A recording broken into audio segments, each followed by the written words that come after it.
오늘부터는 전류 측정에 대한 강의입니다. 방식 상태는 전류가 아니고 전위를 측정해서 확인을 하죠. 방식이 되고 있는지 아닌지를 판단하는 기준은 전위입니다. 그런데 이 전위에 우리가 많이 속고 있습니다. 측정하면서 전위를 측정할 때 이렇게 나타나는 전위값만으로 방식이 잘 되고 있는지를 판단하면 안 된다는 겁니다. 여기서 판단을 도와줄 수 있는 게 전류입니다. 우리가 측정하는 전위는 지하배관과 같이 땅속에 있는 구조물의 평균 전위이기 때문에 측정함이 있는 지점에서 측정한 전위가 반드시 이 구간 전체의 전위라고 볼 수는 없습니다. 대부분은 전체 구간의 전위가 비슷하지만 그렇지 않은 경우도 가끔 있습니다. 아주 드물게 있을 수 있는 이런 현장에서 부식이 일어나게 되고 사고로도 이어질 수 있기 때문에 괜찮겠지 하고 넘어가면 안 되는 겁니다. 특히 희생양극법의 경우 마그네슘이 매설된 측정함에서는 마그네슘의 전위가 많이 반영이 돼서 실제 배관의 전위는 아주 안 좋음에도 불구하고 방식이 되고 있는 것처럼 전위가 나오기도 합니다. 여기에 속지 않으려면 마그네슘에서 어느 정도의 전류가 발생하고 있는지를 알아야 합니다. 주로 많이 속는 건 외부전원법의 IR 드롭 때문이죠. 희생양극법에서도 IR 드롭이 있기는 하지만 크지가 않고 마그네슘을 분리하면 바로 알 수가 있습니다. 그렇지만 외부전원법에서는 종류기를 꺼야 알 수 있으니까 좀 번거롭습니다. 종류기를 아예 끄는 게 아니고 순간적으로 끄는 거죠. 그래서 IR 드롭을 제거한 전위를 측정하기 위해서 인스턴트 오프 전위, 즉 순간 오프 전위를 측정해야 하는데 물론 측정을 해봐야 알 수 있긴 하지만 측정하는 구간에서 IR 드롭이 클 것인지 작을 것인지 미리 예상을 할 수 있으면 아주 효율적으로 현장 조사를 할 수 있습니다. IR 드롭의 원인이 전류이기 때문에 이 구간을 방식하는데 어느 정도의 전류가 나가고 있는지를 측정하는 겁니다. 희생양극법을 예로 들면 방식하는 배관의 길이가 같고 전위도 똑같이 마이너스 1200mV라고 한다면 둘 다 비슷한 정도로 방식이 되고 있다고 생각을 할 수 있습니다. 그러나 전류 측정을 했을 때 한 곳의 전류는 1mA이고 다른 곳은 20mA라면 두 현장은 아주 다르게 봐야 합니다. 오른쪽 현장은 배관의 피복 상태가 왼쪽 현장보다 20배 이상 좋지 않은 것이고 이렇게 되면 이 전위가 맞는 것인지 확인을 해야 합니다. 외부전원법에서는 전류가 더 중요합니다. 피복에 거의 문제가 없다면 1A 미만의 전류로 100km 이상 방식을 할 수도 있고 전위도 아주 잘 나옵니다. 물론 여기에도 IR 드롭이 있기는 하지만 궁극 전위인 순간 오프 전위도 아주 좋게 나타날 게 확실합니다. 그런데 어떤 구간은 전류를 아주 높여야 구간 전체가 겨우 방식 전위에 도달합니다. 10배의 전류인 10A를 공급해도 전위는 1A인 구간보다 못합니다. 그리고 방식을 할 수 있는 배관의 길이도 짧아집니다. 전류가 크니까 IR 드롭도 클 것이고 따라서 오른쪽 현장은 실제로는 방식이 되고 있지 않을 확률이 아주 높겠죠. 이렇게 간단한 전류 측정만으로 그 구간 전체의 방식 상태를 어느 정도 예상을 할 수 있습니다. 그리고 오른쪽 현장과 같이 전류가 너무 과한 구간은 현장 조사를 해서 이렇게 많은 전류가 필요한 원인을 없애줘야 정상적으로 방식이 될 수 있습니다. 이런 이유로 해서 전위만 측정할 것이 아니라 전류를 알아야 정확한 판단이 가능한 겁니다. 전기 방식에서 전류 측정을 하는 방법에 따라 크게 세 가지 정도로 나누어 보았습니다. 희생양극법의 전류 측정, 외부전원법의 전류 측정, 그리고 배관의 각 부분에서 흐르는 전류 측정, 이렇게 세 가지 정도 나눌 수 있는데 이번 시간은 이 세 가지 전류 측정에 대해서 간단하게 설명드리고 다음 강의에서부터 하나씩 자세한 설명을 드리도록 하겠습니다. 희생양극법의 전류 측정은 마그네슘에서 어느 정도의 전류가 나오고 있는지를 측정하는 거죠.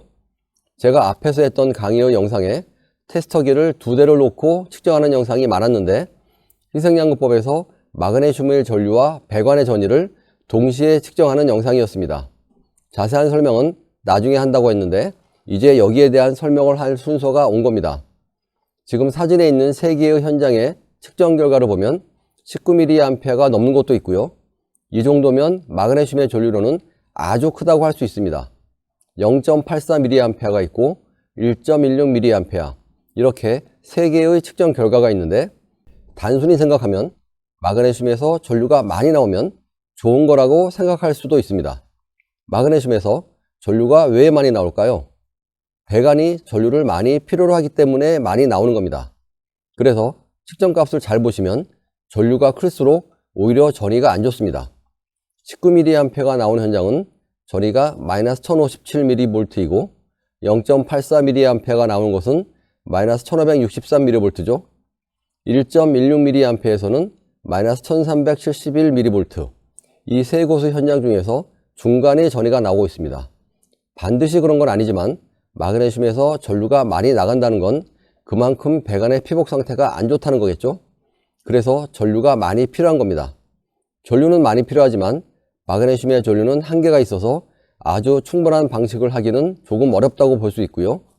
이 현장의 19mA라는 전류는 여기에 매설된 마그네슘이 낼 수 있는 최대의 전류량일 겁니다. 전류가 크니까 이 현장은 IR 드롭이 발생할 가능성이 아주 높습니다. 반드시 전류량에 비례해서 IR 드롭이 발생하는 건 아니니까 그 점은 주의를 하셔야 합니다. 이 현장은 IR 드롭이 아주 컸었죠. IR 드롭이 어느 정도인지는 주변의 전위를 몇 군데만 측정해 봐도 바로 알 수 있습니다. 측정함에서 측정한 전위는 마이너스 1057mV이지만 불과 4~5m 떨어진 곳에서 측정한 전위는 마이너스 510mV 정도밖에 되지 않았습니다. 물론 전류는 같은 19mA 이상 계속 나가고 있는 중이고요. 마그네슘의 전류가 이렇게 20mA 정도 나가고 있다고 해서 모든 현장에서 이런 현상이 생기는 건 아닙니다. 이 현장은 아주 심한 경우를 예로 든 거지만 전류가 크면 클수록 배관의 피복이 좋지 않다는 건 분명합니다. 이 현장에 대해서는 부식과 방식 강의 중에 전기 방식 기준의 의미라는 제목의 강의가 있습니다. 14강부터 26강까지 13회에 걸쳐서 강의를 했는데 이 중에서 14강에서 20강 사이에 이 현장 사례를 가지고 설명을 했습니다. 거기에 자세한 설명이 되어 있으니까 참고하시기 바랍니다. 외부전원법에는 주로 정류기에 있는 마이너스선, 즉 배관에서 인출한 선에서 전류를 측정합니다. 배선의 위치는 정류기마다 다를 수 있으니까 어떤 선이 마이너스이고 어떤 선이 플러스인지 표기를 잘 해놓아야 합니다. 여기에 N이라는 표기가 있는데 네거티브를 말하는 겁니다. 이 정류기는 N단자가 안쪽에 있죠. P는 포지티브입니다. 플러스선, 양극선이죠. 외부전원법에서는 사용하는 전류계가 다르죠. 외부전원법에서도 이런 멀티테스터기로 전류를 측정해도 됩니다. 그런데 멀티테스터기로 하는 전류 측정은 전류계가 이 회로 안에 들어가야 하기 때문에 이 부분에 볼트를 풀고 선을 분리해서 측정을 해야 하고, 선을 분리하는 작업을 할 때에는 안전상 정류기를 끄고 해야 합니다. 많이 번거롭죠? 그리고 대부분의 멀티테스터기는 전류를 10A까지밖에 측정을 할 수 없습니다. 여러 가지로 불편하고 안전에도 문제가 있기 때문에 이런 클램프 전류계로 측정을 하는 게 좋습니다. 제가 가지고 있는 클램프 측정기가 두 종류밖에 없어서 이 두 가지로만 설명을 드리면, 위에 있는 전류계는 직류 40A까지 측정이 가능합니다. 정류기의 출력이 40A가 넘는 곳은 잘 없을 것 같은데 이 정도면 충분할 것 같고요. 아래의 전류계는 100A까지 측정이 가능합니다. 클램프 측정기를 현장에서는 훅 미터라고도 하는데 영어로 후크가 고리니까 이렇게 부르고 있는 것 같습니다. 이렇게 정류기에서 하는 전류 측정은 외부전원 전기방식 시스템 전체에서 흐르는 전류를 여기에서 측정하는 거고요. 특정한 부분에서 전류를 측정해야 할 때도 있습니다. 외부전원법이 운전이 되고 있는데 이렇게 전체 배관에 골고루 전류가 공급이 되는 게 이상적이긴 하지만 여기에 문제가 있어서 이 부분에 아주 많은 전류가 공급이 된다고 해보겠습니다. 정류기에서 측정되는 전류는 3.3A로 똑같겠지만 배관의 모든 부분에서 골고루 전류가 흐르고 있지는 않습니다. 이 부분이 어디인지를 찾아서 해결해야겠죠? 이럴 때 배관에서 흐르는 전류를 측정해보면 가장 확실하게 찾아낼 수가 있습니다. 전류가 대부분 여기로 모일 테니까 여기에서는 전류가 거의 측정이 되지 않습니다. 이 뒤로도 전류가 전혀 안 가지는 않을 테니까 0.1A라고 해보겠습니다. 이 0.1A는 예를 든 건데 전체 전류 3.3A 중에서 여기에서는 전류가 거의 측정이 되지 않는다는 겁니다. 왜 그런지는 아시겠죠? 노란색 부분에서 3.3A의 대부분이 소모될 것이기 때문에 이쪽으로도 전류가 가긴 하겠지만 의미 있는 양의 전류가 가지는 않을 겁니다. 이제 여기서 측정을 하면 어떻게 될까요? 대부분의 전류가 여기로 모여 있으니까 3.3A 전류의 대부분이 측정이 될 겁니다. 그 이후부터는 별로 변동이 없습니다. 여기에 사용하는 장비가 이렇게 생긴 대구경 전류 측정기라고 하는 장비입니다.